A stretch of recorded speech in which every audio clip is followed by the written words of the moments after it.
Hello and thanks for watching my video on Microsoft Access one-to-many relationships.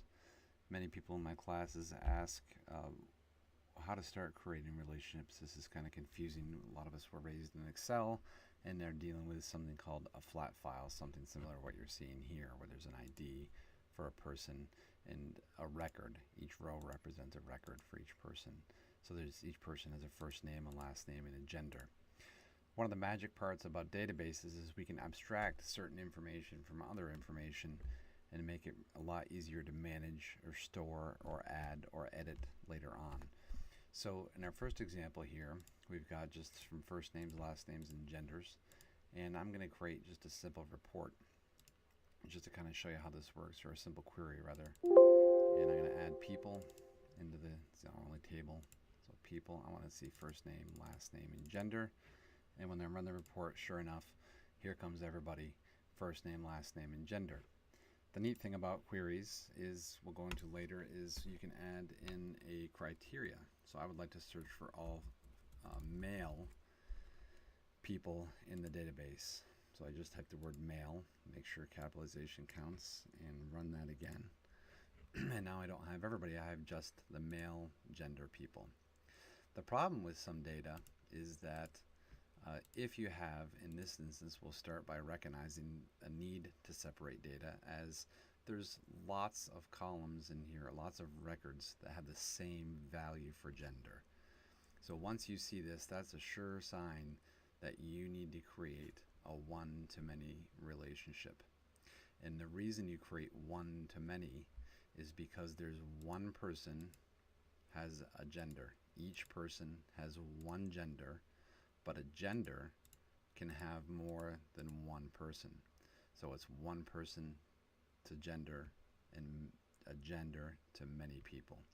So it's one to many. And the way we're going to go about handling this is, well, first let's see what happens if we make a mistake.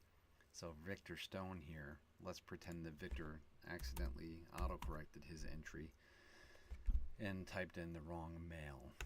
Okay, so Victor Stone, we'll save that table, and in our query you can see Victor is here as a male, but now when I run the query, the criteria fails because Victor is an M-A-I-L and we're looking for M-A-L-E. So that becomes a problem in our data set here. So we'll get rid of that query, you don't need that anymore. And we'll change this back to male so we know. And what we're going to do is, because of this relationship, we're going to take gender and we're going to put it into a new table. And then what we're going to do that is create a table. We're going to call the table, I'm going to save it, call it gender. We're going to create the ID, we're going to call that gender ID. This is the primary key. Gender, this is going to be short text as a data type. And we're going to have two values in this table, and instead of like a whole bunch of repeating ones, just male and female, we're going to list them once. This makes them really easy to change and edit later on.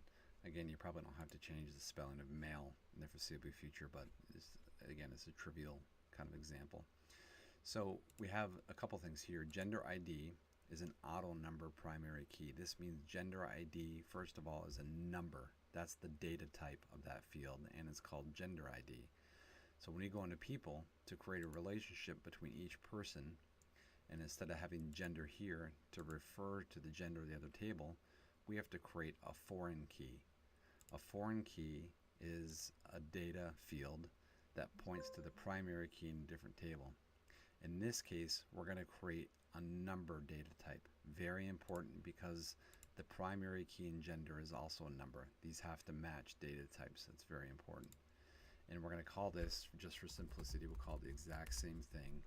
Gender ID is the foreign key for the gender ID primary key. And we're going to go ahead and enter values for gender.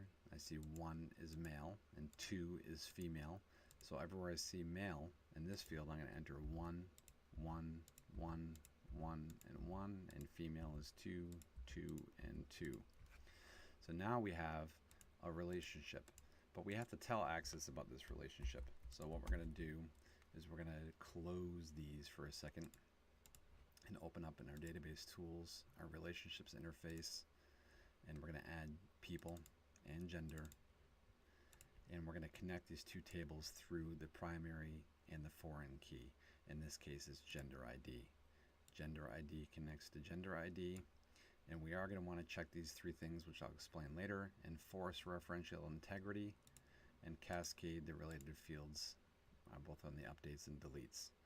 We'll create that relationship, and you'll see in math terms there's a 1 and an infinity symbol, so this is a 1 to many.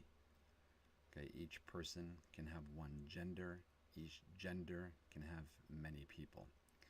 So we're going to close the relationship, make sure to save that. And now, when we create a query, we're going to add both tables. We're going to add people and gender. And notice that handy little line right there shows up because we defined it in the relationships table. And this time, we're going to select the information we want. I would like the first name of the person, the last name of the person, and instead of gender from the people table, we're going to select gender from the gender table. And when we run that report, again, a trivial example, it looks the exact same as the first report. However, it's important to know that we are pulling the values from this table, and that's evident when we go ahead and change male into males and female into females. If we save this table and refresh our query, you'll see that males and females now shows up as plural, even though we've just added it once. If we change female back to singular and save it, now when we open the query, female is singular, males is still plural. So the benefit here is we can have this one word apply to many people, and if we change it once, it changes it everywhere. Another neat thing is you could even put, for instance, another short text and put gender abbreviation. You can add information that's specific to this relationship, so we could put just M and F, for instance. And in our query, we could go back to design view and add that in there. Oops, we got to save this, haven't we? I'm silly. All right, and we want to, well, I just botched it up. We're going to close the query. We'll save it just for now. Just call it query 1. I don't like doing that, but we will open back query 1, let the tables update, and now we have abbreviation in there.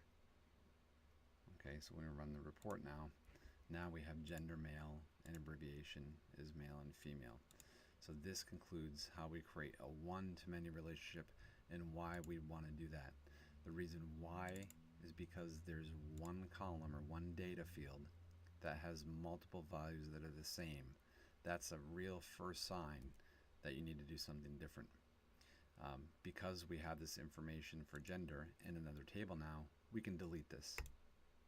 I'm going to get rid of this field. It's going to double check. Now make sure this is right.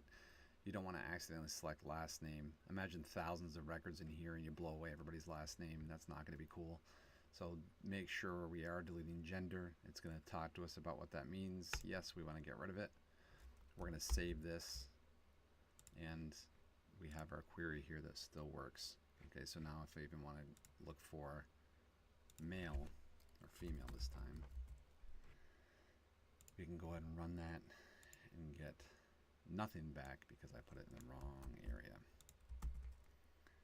There we go. So now we have our 3 females with our abbreviations and our names. So this is how and why to make a one-to-many relationship. This will become much more evident in more complex examples when you're managing lots of data and lots of relationships. Thanks for watching.